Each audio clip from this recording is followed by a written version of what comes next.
Land acknowledgement. As we gather together, we acknowledge the sacred land on which we reside. It has been a site of human activity for 15,000 years. This land is the territory of the Huron-Wendat and Petun First Nations, the Seneca, and most recently, the Mississaugas of the Credit River. The territory was the subject of Dish with One Spoon Wampum Belt Covenant, an agreement between the Iroquois Confederacy and Confederacy of the Ojibwe and allied nations to peaceably share and care for the resources around the Great Lakes.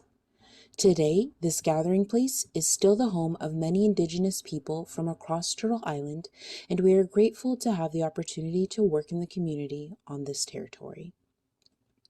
We are also mindful of broken covenants and the need to strive to make right with all our relations. Last but certainly not least, we acknowledge the people of African descent who were brought here against their own will or in search of a safe place to live their lives and raise their children. Reconnaissance des terres. En nous rassemblant, nous reconnaissons la terre sacrée sur laquelle nous résidons. C'est un site d'activité humaine depuis 15 000 ans. Cette terre est le territoire des Premières Nations Huron-Wendat et Petun, les Scéniques et plus récemment les Mississaugas de la rivière Crédit. Le territoire était sujet de l'alliance de la ceinture Wampum plat avec cuillère, un accord entre la Confédération Iroquois et Confédération des Ojibwe et des nations alliées à partager et à prendre soin pacifiquement pour les ressources autour des Grands Lacs. Aujourd'hui, ce lieu de rassemblement est toujours le foyer de nombreux peuples autochtones de toute l'île de la Tortue et nous sommes reconnaissants d'avoir la possibilité de travailler dans la communauté sur ce territoire. Nous sommes également conscients des alliances brisées et de la nécessité de nous efforcer de guérir toutes nos relations.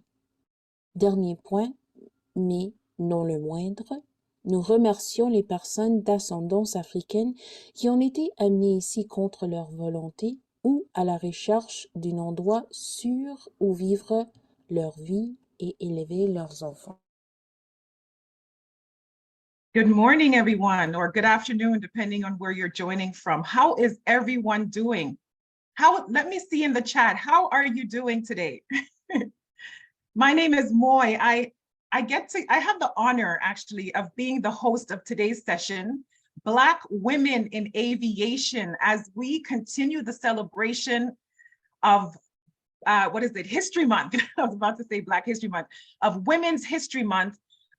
Today we're going to be speaking to some phenomenal women in aviation. Now, before we do, I do want to hear from you. So let me hear in the chat where you're joining from. Our speakers are joining from all parts of the world, and you'll hear about them in a little moment. Where are we joining from? And please do, if we can share the link, please share with your colleagues. We still have time to join. We're here for the next, 50 minutes or so. And we'd love for you to be a part of this conversation, your friends and colleagues also, because I'm guaranteeing that this will be one of the most inspirational sessions. Okay, so again, my name is Moy, and we meet here almost every Wednesday, Ask a Professional, where we get to speak to industry professionals like the beautiful, magnificent ladies that you're about to see. Now, there's a few of them on the panel. There's 4 of them in total. So we only have a short time. So what I will do, without further ado, I do want to welcome you, and just please take a seat, a nice virtual seat, get your pens and pads ready, and get ready to ask questions, because we will be taking questions from the audience, okay? So let me start off, and maybe, Victoria, what we can do is we can have them come in one by one. I'm going to start off with Chioma Okoro. What I'll do is I'll read a brief little snippet of her bio. And of course, you know that these bios don't do justice to these women, right? But I'll just read a little snippet. And then what we'll do is welcome them to the virtual stage, and then we'll get ready to have a conversation, right? So Chioma Okoro, she's a PhD candidate of operations and maintenance of aircraft and a private pilot, okay? By April 2023, she will resume her role as Maintenance Programs Analyst at de Havilland Aircraft of Canada Limited. She has presented her research at various conferences, including the Ontario Aircraft Maintenance Conference in Toronto, Canada. Chioma is a recipient of numerous awards from various organizations, including the International Civil Aviation Organization and the Royal Aeronautical Society.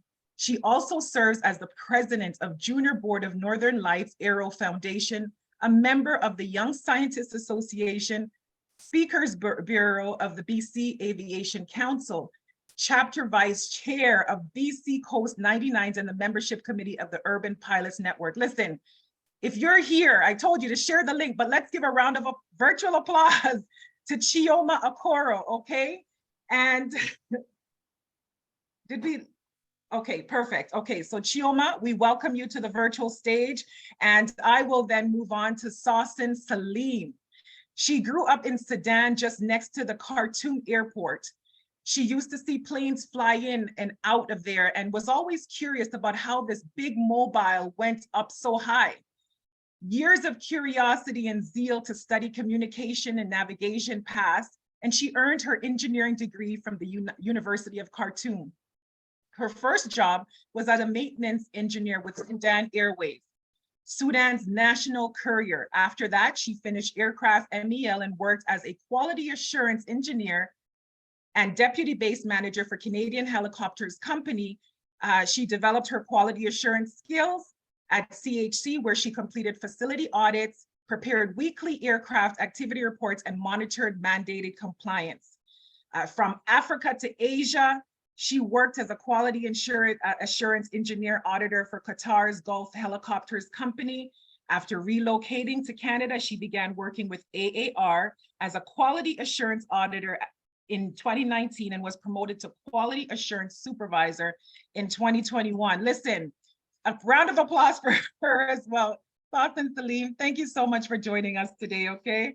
And we have the other ladies, and I apologize if I seem to be rushing. I'm just so eager to get into the conversation with all of you. There's 4 of you, so I'm sorry about that.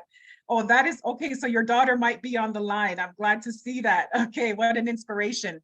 So let's move on to Lahou Keita. Lahou Keita is a French aircraft inspector specializing in maintenance engineering and is the chief operating officer and co-founder of Keita Systems with her sister Fatou Keita.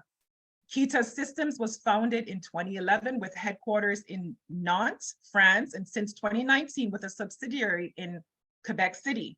The company offers aerospace expertise, consulting, and the ground data black box, Tempius, which is third black box of aviation. Tempius manages the safety and maintenance of aircraft remotely with a cell phone. Tempius is a black box that anticipates aircraft crashes from a distance and saves lives. That's a big deal. This is the first accessible black box that opens up as an app. Her experience in aviation is multinational and strong. I'm going to end right there because we want to hear from you, right? And then last, but certainly not least, Stacey-Cymone Aqui. She's a manager of quality and security risk assessment at Air Canada.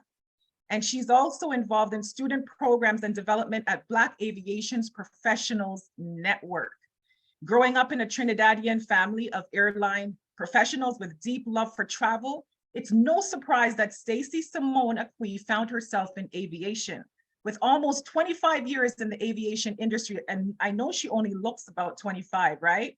Stacey holds certifications from the International Air Transport Association in both operational safety, audit, and environmental assessment programs. She's currently pursuing an aviation security management diploma while holding the title of Manager, Quality and Security Risk Management at Air Canada. She's also on the board of the Black Aviation of Professionals Network, a nonprofit organization that aims to encourage and promote Black talent in the field of aviation and aerospace. Stacey's goal is to continue to offer opportunities for Black youth to see reflections of themselves in aviation and to foster meaningful connections within the community and to influence and inspire youth to consider aviation as a career path. Now we can actually end the session right now because I'm already so inspired. Is anyone else inspired, or is it just me? Like, I think I'm having way too much fun in these sessions, but I am certainly inspired by all the incredible work that each of you are doing. And I'm so honored. And this is from the bottom of my heart. I am so honored to be speaking with each and every one of you. You are brilliant in your own right, and we want to hear from you today. Let me start with Chioma, since we introduced you first. What inspired you to pursue a career in aviation, and how did it all start? Okay, so for me, I'm a first generation aviator.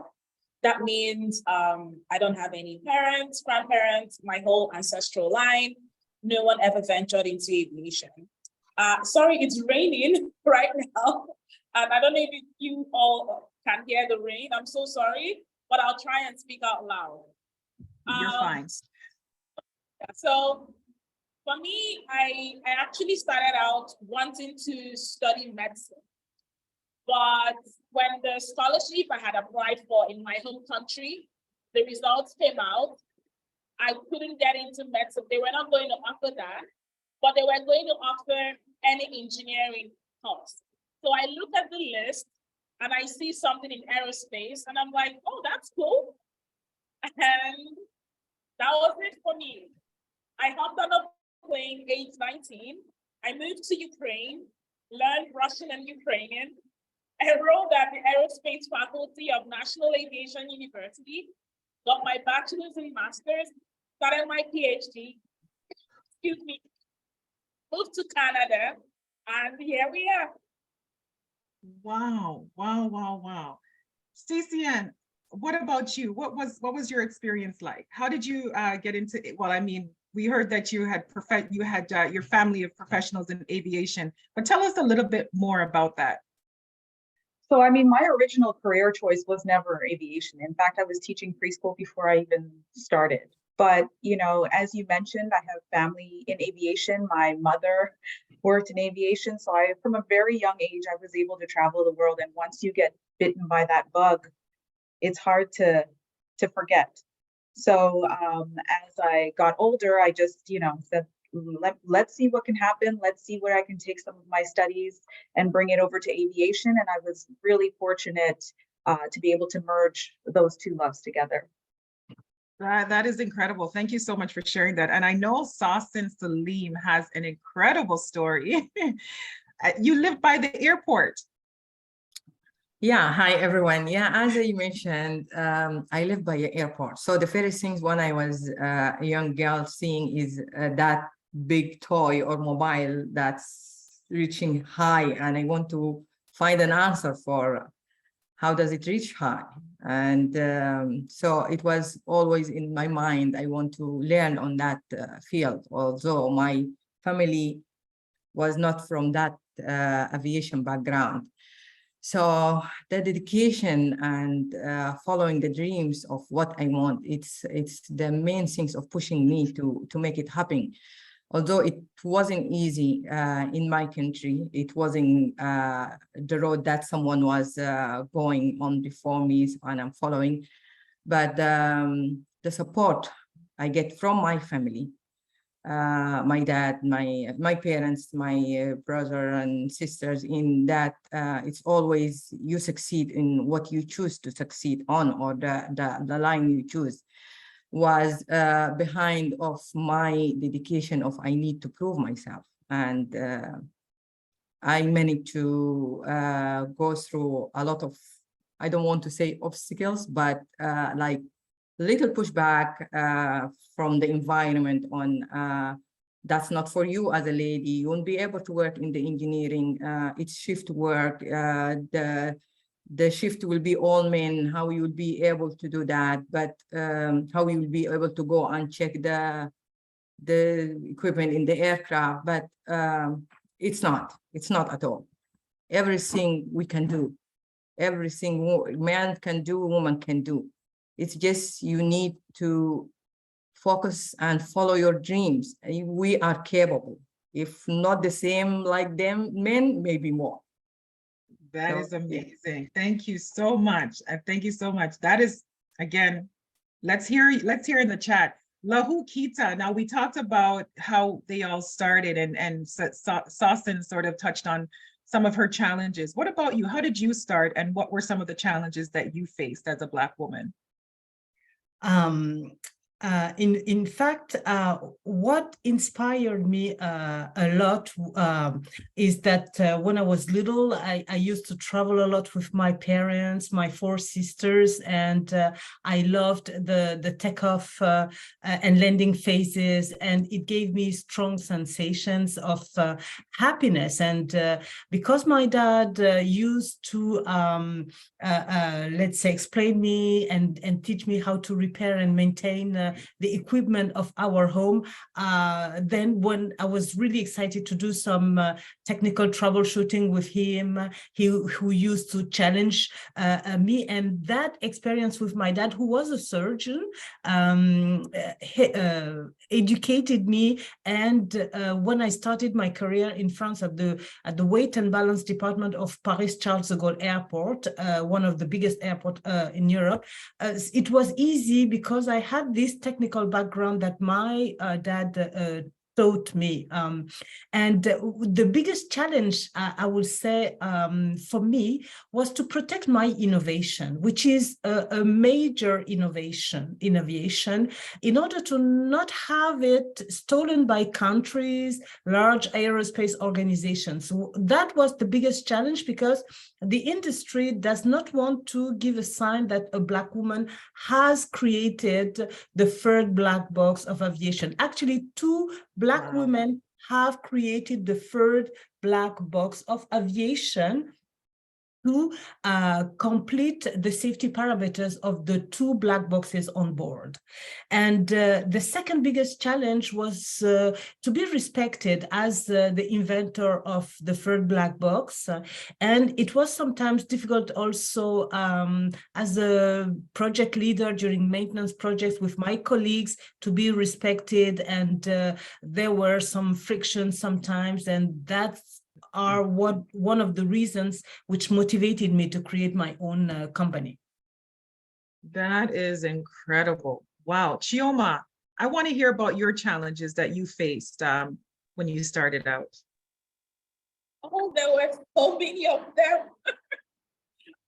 First of all, I left home as a teenager. I was barely 19. I moved to a new country. English was not the first language, so I had to learn Russian and Ukrainian. Excuse me. Sorry, I don't have a call. And then as my studies progressed and I started traveling for conferences, I remember this very clearly. A lot of Black people, are not present at those conferences. So I think that guy perhaps assumed I was a stewardess and asked me to get him coffee. And I was, speaking at that conference. It was a major conference. And, it's just that whole people don't really expect you to be there. They don't expect that you have, that expertise. They expect you to prove yourself, twice more than the average person. But it all made me who I am. It made me stronger. It made me know my stuff, because I would always get questions after my presentation. And so the challenges made me a diamond. It made me, that whole pressure made me better. It hasn't been easy. While I was going through flight training, I was literally told I would never be a pilot. Lahou knows this because, I met her during that phase of my life, and she encouraged me so much. And as a Black person, we are the minority, but you just have to keep pushing. And you have to know your stuff. Know it at the back of your head. Know it so well that if someone wakes you up and asks you a question, that you can, answer something really intelligent and correct. And that is what has worked for me. Despite the challenges, I always stand tall, hold my head high, because I know my stuff, and eventually I prove myself. That is That is beautiful. That is beautiful, because I know, again, there's a book that I'm reading that's entitled "So Good That They Can't Ignore You." So while, you know, people might want to, let's say, leave us out of opportunities, or you know, marginalize us, if you want to call it that, at the end of the day, when you are good at what you do, they cannot ignore you. You know, so thank you so much for sharing that. Stacey, how about you? What was your challenges like? What were your challenges like? Yeah, I want to say honestly that some of the challenges were almost a little bit internal. And because, as we know, aviation is a boys' club. And then being a first generation Canadian, hearing my parents say, as many have already said, you have to work twice as hard. You have to, you know, but there was also this message of keep your head down, get your work done. And I think, at least for the beginning of my career, I was very focused on just being happy to be there. And then over time, you start to build the confidence, and there weren't many faces like ours. So you really didn't see how things could be for you. So the challenge at the beginning was really myself. And I want to say that over the last 10 or 15 years, you know, as we see the canvas of aviation change and being inspired by some of the younger generations coming in. I mean, I'm learning it a little bit later in life, but to just, you know, go for it. Don't worry if you're not 100% qualified for the position. Most people are never walking in 100% qualified. There's always that opportunity to learn and to network and to find your allies who will encourage you and push you forward. So in all honesty, and maybe it's revealing too much, I think one of the earliest challenges was probably myself and being afraid to ruffle feathers at the beginning. Yeah, no, and that's, I appreciate you sharing that. It's so authentically, and it's, I don't believe it's sharing too much, because I think that is a common concern. It's a common challenge that many women face, but they don't talk about it. And I implore women to share about your weaknesses and how you overcame them, because ultimately that's how you're going to help someone else. So I do appreciate that, because what we also do know is that a lot of the external limitations are there, but then there's us, there's the self-limiting thoughts. It's how we've been conditioned as well over the years by society in what we're told that we're supposed to do. So I really appreciate you you sharing that. Now, you talked about the industry changing over the years. So that has quite kind of opened up opportunities for more Black women. You've seen some of the younger people coming up that you're able to even glean inspiration from. Now, with that being said, can you go a little bit more in terms of even how diversity, how it's changed in terms of diversity and inclusion? Are you able to share a little bit more on that, Stacey? Sure. And I can tell you that it hasn't just, I've been able to lean on the experience from my mom as well. She was in aviation, and she, you know, now so many airlines are coming out with these all Black flights. And so a story I like to share is that my mom had told me this story. She, you know, I shared the videos with her, and she called me almost in tears, because she told me about the time when she applied for a position in aviation in IT, and the hiring person said to her, "Don't worry if you don't get this job. We have plenty of jobs for you in housekeeping or in catering or in the kitchen." And we would never, ever dream of hearing that today. You know, maybe we hear it in other ways, but never that way. Latent. And yeah. Right. And so there's definitely that change. And my mom also shared a piece of the story where, you know, she would go, you know, to different parts of the building. And the first reaction when another Black person saw her was, "Well, what floor are you cleaning?" So there's what others thought of us, and also the expectation that we thought of ourselves within aviation. So I look at that experience, and I look at the experience when I started almost 25 years ago, where, you know, we were few and far between. And I look at now, and a simple act like going into our cafeteria, there is not one person, Black person, working behind the counter. We're all in our blazers, we're all ready to work, we're all in management positions, and it's just a beautiful thing to see how time has changed. And though it may be slow to some, if you look at it over time, can you imagine back in 1969 applying for a position and told you can work in the kitchen. Wow. So that's wow. how I've seen it change over time, and it's been pretty impactful for me and motivated me to want to reach out to other, Black people, Black women interested in aviation, because there is a space for us and we just have to grab it. Thank you for that. Now, you mentioned Black History Month and all Black flight. What does that look like? What does that actually look like? So we do it at Canada, but I know there are many American carriers that do it as well. But there might be one or two in Canada that do it too. What it means is it's an all Black ground crew, Black flight attendants, Black pilots.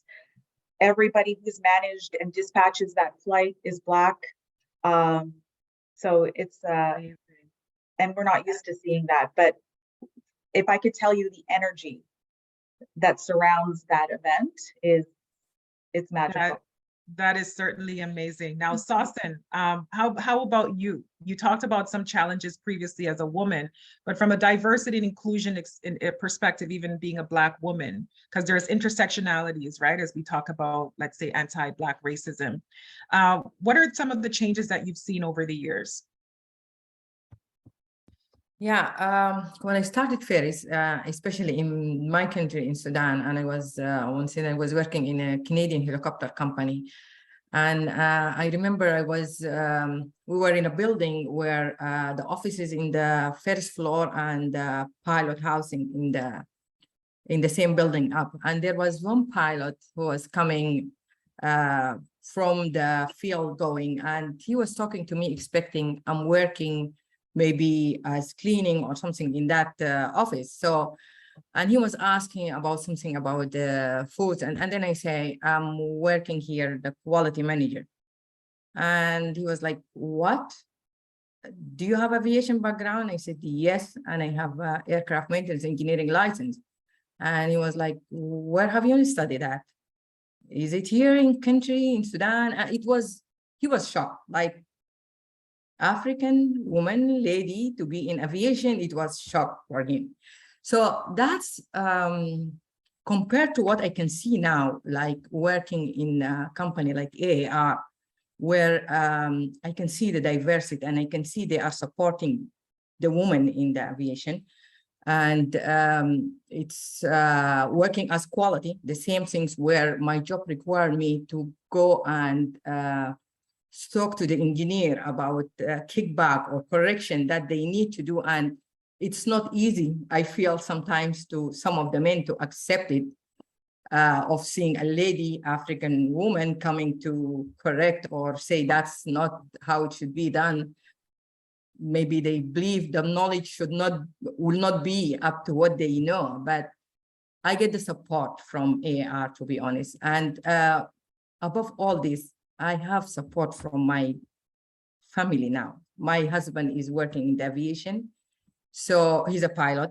That was the reason for me continuing, and always after my belief in myself, it's his support was pushing me hard. Like whenever I see things like this, I remember my husband as a being man supporting the woman, supporting the African woman, a Black lady in the field. It's make me feel, yes, that can happen. And diversity is there changing. Yes, it is changing compared previous year. As I said, when they think I'm not the quality manager, I'm just someone cleaning in the office, to compare to where now I can do accident incident investigation. I can do my audit, and the company is supporting me in many dominant environment. So there is. Very nice, very nice. And I did check out some of the AAR videos too. It makes me feel like I want to work there.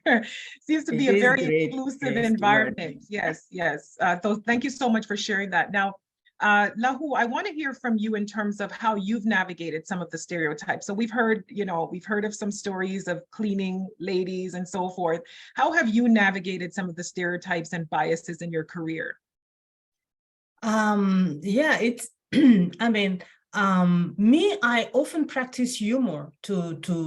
Humor for me is to distance myself from situations and people. For example, when I used to go to the cockpit to say hello to the captain before handling technically the aircraft, the flight attendant used to give me the garbage of the aircraft, thinking that I was the cleaning woman of the aircraft. And it happened to me once in Geneva airport, and I said to her, "Oh, I'm not the cleaning woman. What are you doing here? I came to go and see the captain. I am the technician on duty." So, and when the captain saw me in the cockpit, he said, "Where is the technician?" I said, "There's only me. It's you take me or you don't take me. You are on you have an AOG issue. You cannot." Take off, you need to talk to me. But humor is a good tool to distance yourself from situations. And I said to the flight attendant when I left the aircraft, "Don't leave your garbage on the tarmac because I'm going to call the airport and you will get a bill. So take your garbage with you, please." So this is the best advice, because sometimes there are ridiculous side of stereotypes, and to better overcome them, it's to take calm, to breathe, to take a distance. And the best advice that I can give is to practice excellence. When you are technically good, people do not have to criticize you. When you have a good reputation, a strong sense of humor to be accepted and integrated in this masculine environment, those are the keys for success, according to me. You know what? Those are some great nuggets, and we hear it all over, right? The keys to success is just be excellent at what you do. Just be excellent at what you do and focus on your craft. I do want to find out, Lahou, though, where did that fire and determination, because I'm seeing a common thread even among all of you. Like even Sawsan, Salim, when we first spoke, there was this fierceness and this relentlessness to not give up. Where does that come from? I think education is the key. You know, my parents used to tell me, "You come from the family, Keita family. We are warriors for centuries and centuries. You cannot fail. You have to fight. You will be discriminated, but pursue your dream and never let anyone to not let you pursue your dreams." So I was determined. I am just like Chioma. I speak Finnish. I learned Finnish. I left France to live in Finland. I speak 5 languages. I have a very good technical background. So I am excellent, and I mentor students from the high aerospace schools at the time being. And even this industry, which discriminates me, I mentor their children, even if the parents discriminate me, and they are white, and they come to tell me, "Lahou, I need a training, I need a scholarship." I do everything for all students without any discrimination on the other sense. So the behavior makes people say, "Hey, we discriminate this lady." I prepare great events with their children in France. Tomorrow I will be at the Toulouse National Schools for a conference regarding women in aviation, and they are all white and they invite me. So that is good, and that is the way we have to behave, to be good with white people in this industry, even if they are bad with us in this industry. That's how they will think about. That is incredible. You know, listening to you, sort of, this is the feeling that I get. I said, Stacey, in the bottom of your bio that you sent, there was a quote that says, "The sky isn't the limit, it's our view." That was by BAPN. I think that's so incredible, because listening to all of you, this is what I'm seeing. It's like, the sky isn't the limit. I mean, how many of you are listening in right now that feel like you want to be friends with every single one that's on this panel? just to have them in your network of people that you can learn from and glean from. I think we all need friends like, you know, Sawsan and Chioma and Stacey and Lahou, because you're showing us that, listen, there's no, I mean, 5 languages, you know, moving to another Ukraine and learning the language, Chioma, I mean, that is absolutely incredible. Thank you so much for sharing your time with us today. Chioma, how do you think that, or what do you think needs to be done to increase Black representation within the aviation as it pertains to women? I think, okay, I think first of all, more awareness should be created. Excuse me, my throat is really dry. I'm really sorry, today's not really a good day. It's all good. Yeah, so I think that more awareness should be created in the minds of young people. The reason why I volunteer a lot is that, you know, growing up, I didn't know these opportunities existed. In fact, when I told my mom I was going to go into aerospace, she told me I wouldn't get a job. I should go do something that others were doing.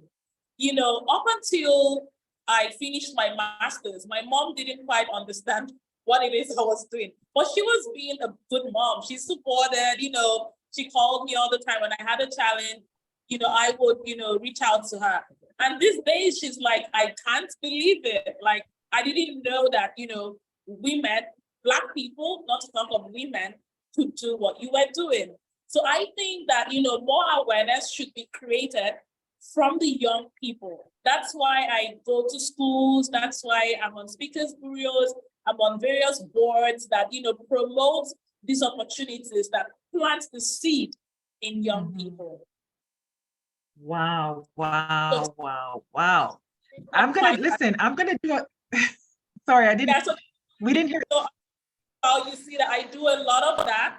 I'm on 2 boards. I'm part of the speakers bureau for the BC Aviation Council. I'm on the membership committee for Urban Pilot Network.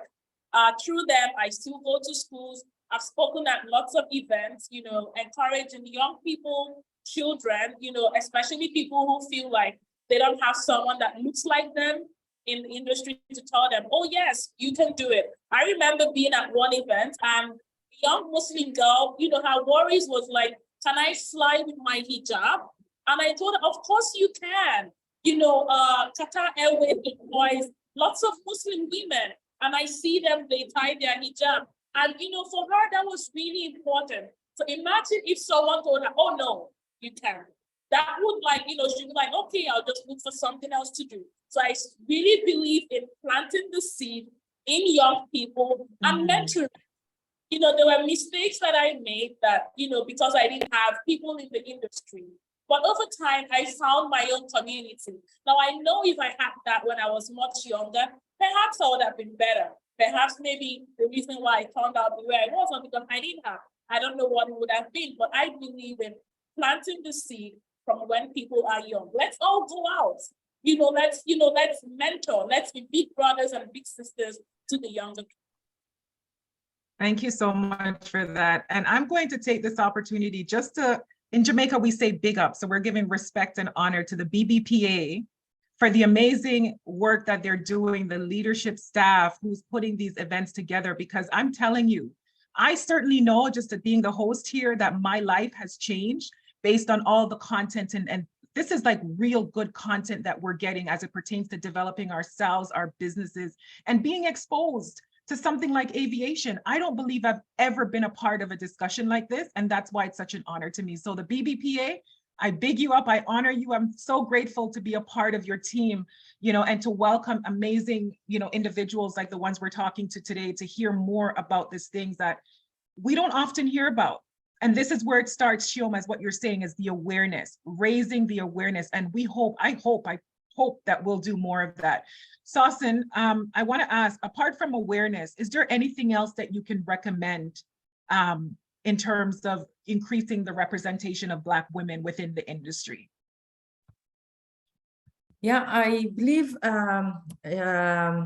things like this session, like make everyone understand and see and feel there is a lot of Black women who can, they already succeed in that field. because maybe I don't know, and the media normally is not talking about them a lot. So we need to have a lot of sessions like this to advertise, to make the people aware, and to encourage the other generation, the younger generation, that don't feel it's something difficult for you to do. No, it's just, I believe, like, we need to believe in ourselves. We need to believe in our capability. We need to believe that we can do it. It's not hard. And I always believe on the saying that Paul Brendan, if I pronounce his name correct, that say, don't tell me the sky is the limit when there are a footprint in the moon. So that's, for me, raised like, no, it's not the sky is the limit. I'm beyond the sky. I can do whatever I want. It's just my dedication, my belief in myself. Yeah. And then I will find a way. So we need to start, we need to push, we need to make it also easy for them. Yeah, like support how they need to go on that field, what they need, what support they need.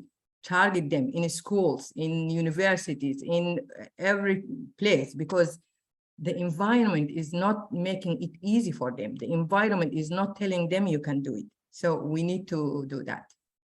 Thank you so much for that. Thank you so much for that. Stacey, what do you think in terms of, let me ask you this, memorable moment for you. I know you shared a story about a move that you made within the industry. Maybe that could be something you can share in terms of a memorable moment of achievement in your aviation career. Are you able to speak about that? Yeah, sure. I think one of the things that I've realized over the past couple of years as well is the value of networking, the value of mentorship, and the value of education. And I mean, I already knew about the education, but in terms of, if you can't necessarily get a promotion to move up, realize that building your portfolio is a strategy in itself. And so I think that, you know, I was in a position for many years and I kind of became an expert in it and I loved it, but I wanted to challenge myself and I wanted more. And in doing that, I continued to learn because, you know, industry, you know, the aviation industry will invest in you if you show interest in helping their business. So I really took the time to learn about different aspects of aviation, to get involved, to network, to sit in on workshops and, you know, just different sessions so that I can learn more, to network and meet people so that when my time came, if I couldn't get that promotion that I wanted, whether it meant, you know, even if it meant taking a lateral move, that lateral move is part of the strategy, because when a position does become available, it's going to be harder to deny someone who has built their portfolio that way. So I think we really have to take advantage of the education, not just in our specific area, but be open to learning about other parts of aviation, network, know who your allies are. They won't always be people that look like us. I was thinking back in terms of my career, and funny enough, all of my managers and directors have been women. So I've been very fortunate in that. But find yourself in a circle that is going to motivate you and propel you in a direction that you want to go as well. So that's probably been some of the biggest learning that I've had over the last little while. But yeah, and don't be afraid to negotiate. You know your value. Know that you can negotiate with not just money, but time off, education, all kinds of things. So build your portfolio, no matter where you are, and make the right connections. You'll get there. That is beautiful. And I hope for everyone that's listening in, this is not just about aviation. This is like some serious life skills and business skills. It's saying, listen, we don't have to settle for the bare minimum, that we can go way beyond that. And I think that is absolutely incredible. Thank you. And you talked about the lateral move, which I think is truly, as you said, it's a part of the strategy. Yeah. Oftentimes we believe that if it's not a promotion or a higher pay and so forth, that you don't want to do it. But you're saying no, like, be, you know, forward thinking and understand that as you expand your knowledge base, that you're actually you're broadening your horizons, but you're actually becoming more marketable is ultimately what you're saying. So thank you so much for sharing that.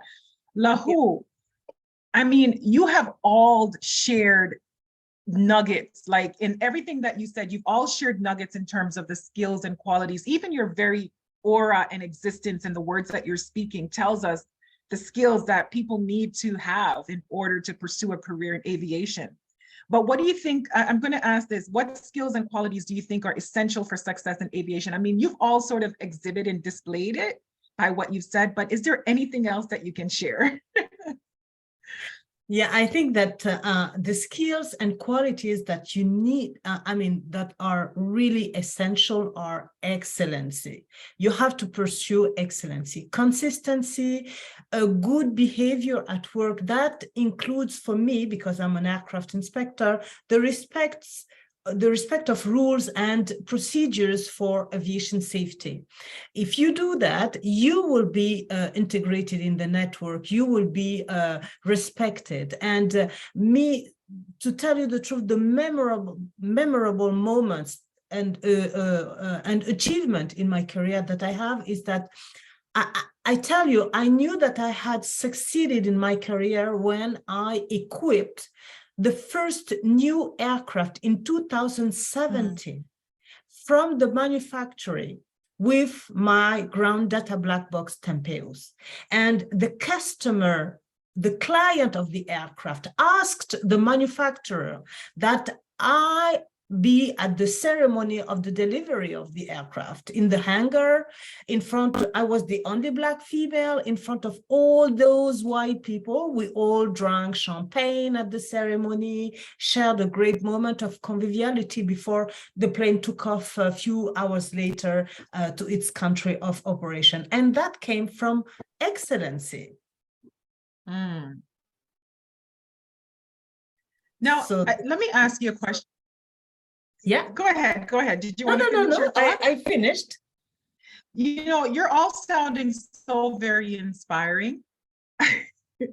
What age is too old to get into aviation? I'm not saying that I want to get into aviation. I'm just asking, what age is it too old?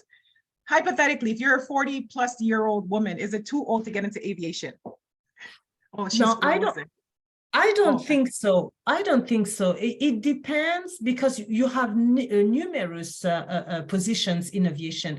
You can be a technical secretary, you can be, you have administrative work and you have technical work. So you may have qualifications for administrative work if you want to work in aviation. It's never too late. You never know in your life. So if you have a dream, fight for that, and you will be amazed, because we have a labor shortage in aviation. So women are essential. And that is why you have your chance, because of the labor shortage that is needed in aviation, but not for the technical side, which may be too late, but you have a lot of administrative works positions which exist. Very nice. So for those of you who are interested, there's lots of roles in terms of administration and aviation. So don't be shy. Don't be shy to explore those opportunities. Thank you so much for sharing that. Now, how can aviation, we heard from is it AAR? We heard AAR and just how incredible they are. I watched a couple videos on them. But Stacey-Cymone, sorry, not Stacey-Ann. How can aviation companies and organizations better support and encourage Black women in the industry? I know you work for Air Canada. Maybe that's something that you could share from that lens. So I think actively participating in panels like this and reaching out, whether it's, for people interested in the industry or whether it's reaching out within your communities, there definitely is opportunity. And, though I do work for the Black Aviation Professional Network, we like to link with other companies within aviation to do that work and to spread that information. When it comes to specifically women in aviation, I think it was Chioma that mentioned it earlier, reaching out to the younger generation as well is critical. to, catch them when they're young. Let's get the interest there early, because that'll build them more time to be a pilot or an aircraft maintenance engineer, and to get the plan in place. So I definitely think that companies have a responsibility in that, in order to find Black female talent. So yeah, I think there's a lot of work to be done there, but I think as individuals, as women in aviation, we have to do the same.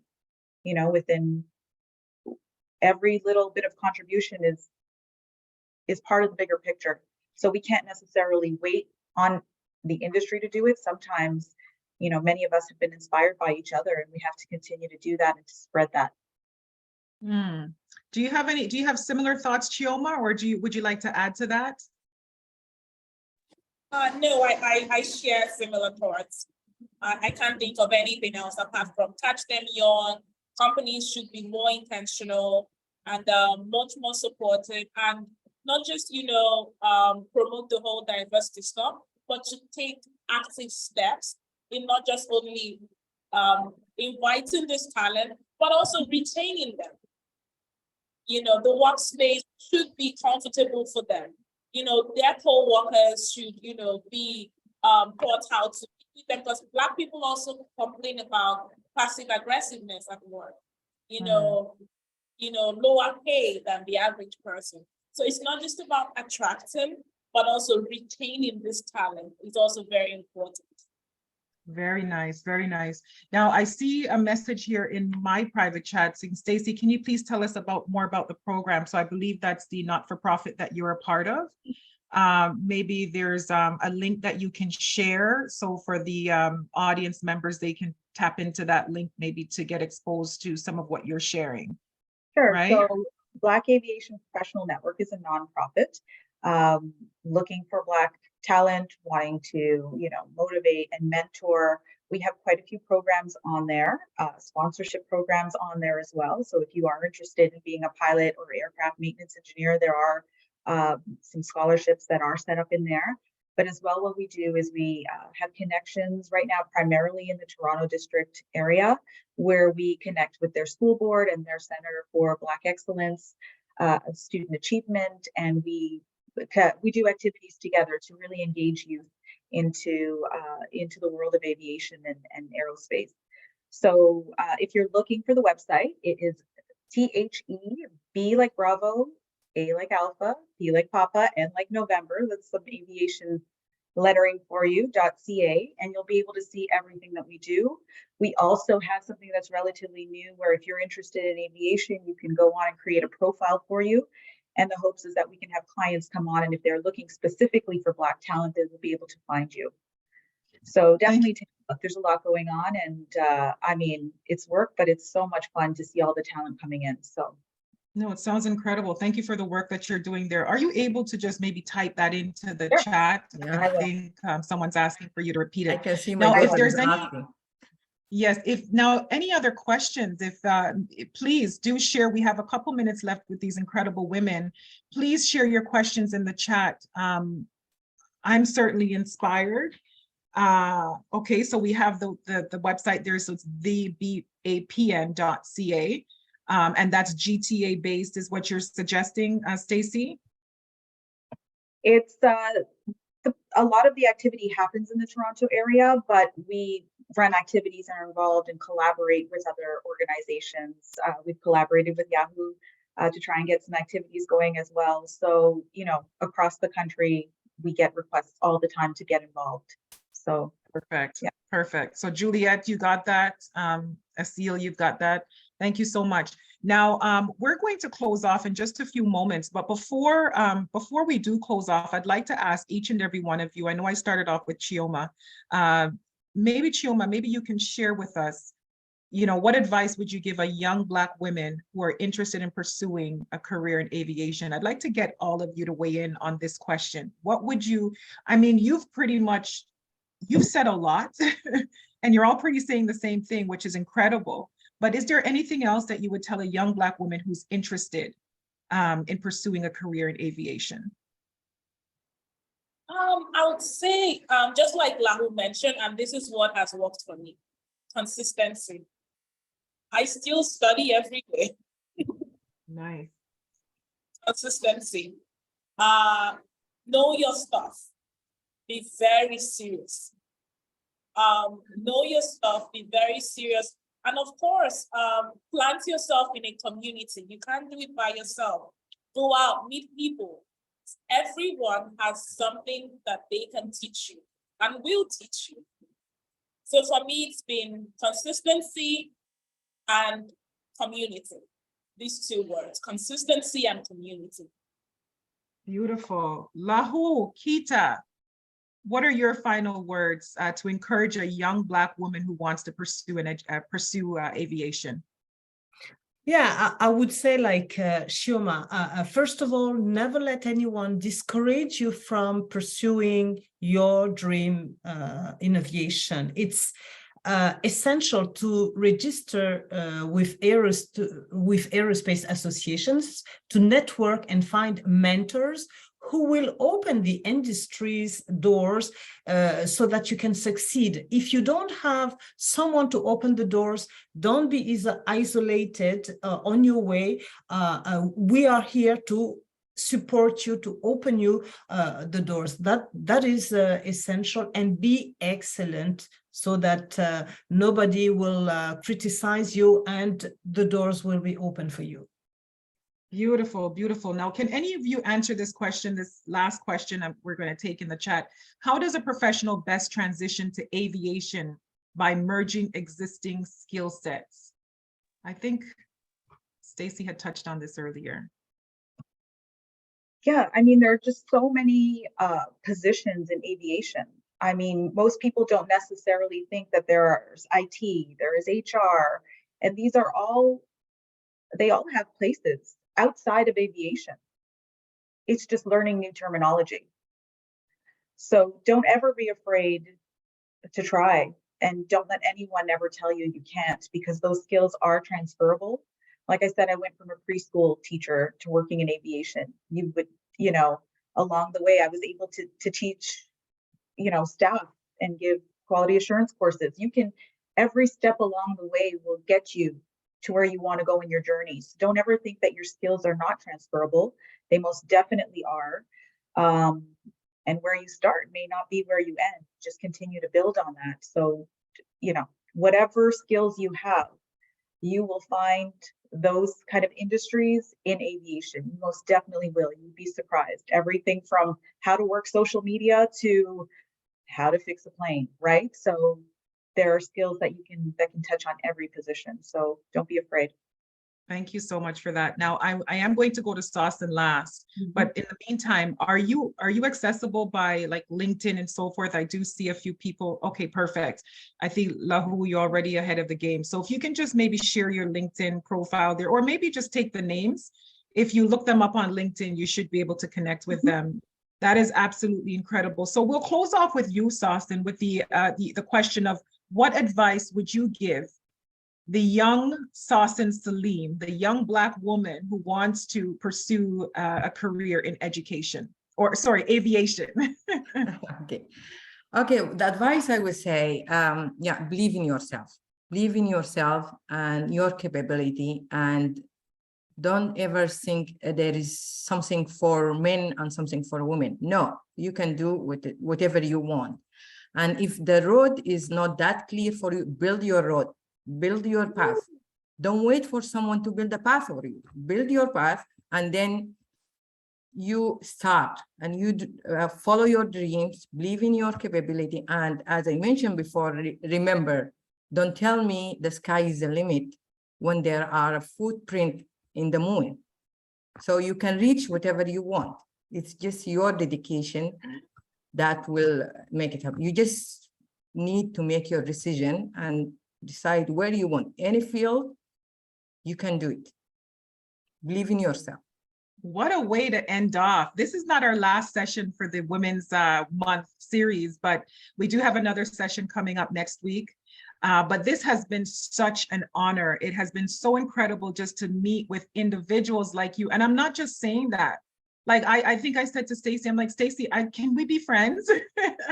and I think I probably said it to all of you because you're just so inspiring. I mean, the knowledge and wisdom, the determination, and just that tenacity that you all possess, it is absolutely admirable.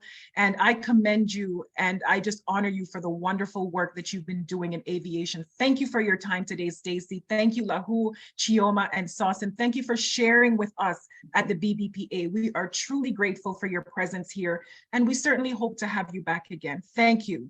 Remember, the sky is not the limit. Okay, the sky's not the limit. Thank you so much. You've been excellent. Thank you. Thank you. Can we just, in the chat, we want to hear, we really want to hear from all the audience members. I mean, yeah, we want to hear from all the audience members. What are your thoughts about this session? Some people were already saying this was inspiring. It's a very great chat and so forth. Thank you so much. I do have some last minutes.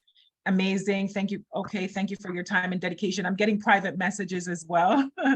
Trailblazing, and I'm so impressed. I'm certainly impressed as well. Amazing. Please connect with them. Follow them on social media just to learn and glean from them. I think we need that in this lifetime because oftentimes we can, just life, there's many challenges, but when we have people that we can look to say if they can do it, we can also do it. We have representation here and it's absolutely amazing. Thank you so much. Awesome, proud of the ladies. Keep up the great work. Perfect. Yes, we are recording the sessions, Janet. Bravo, Ali says bravo. We're getting some claps. Thank you, thank you, thank you. And I'll just move over to some final announcements from the BBPA. You've been excellent, ladies. Thank you so much. Thank you so much. So this Saturday on March the 18th, I have the privilege of speaking with Ivor Christopher. He's a CPA and chair at Pan-African Credit Union Initiative. So tune in this Saturday at Community Space. I believe it begins at 10:30 or 10 o'clock. And then on Tuesday, March 21st, we have Wayne Harris, who's a financial planner, and we'll be talking about financial planning. So join us on Tuesday, March 21st at 2 p.m. If you're on our mailing list, you certainly will get the reminders.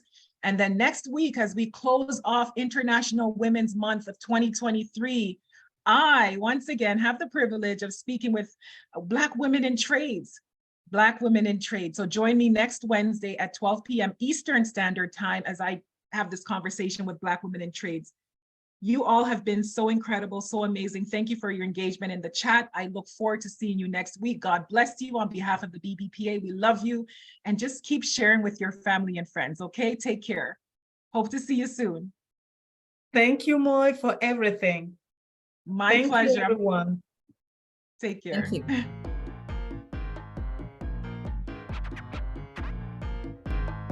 The Business Advisory Implementation Development Service. The BATES program is a major step forward. I believe in the economy of women. I believe in creating our own space, creating our own financial freedom. How do you get business? How do you get financing? How do you get approved for government loans? We have to understand and recognize what the barriers are.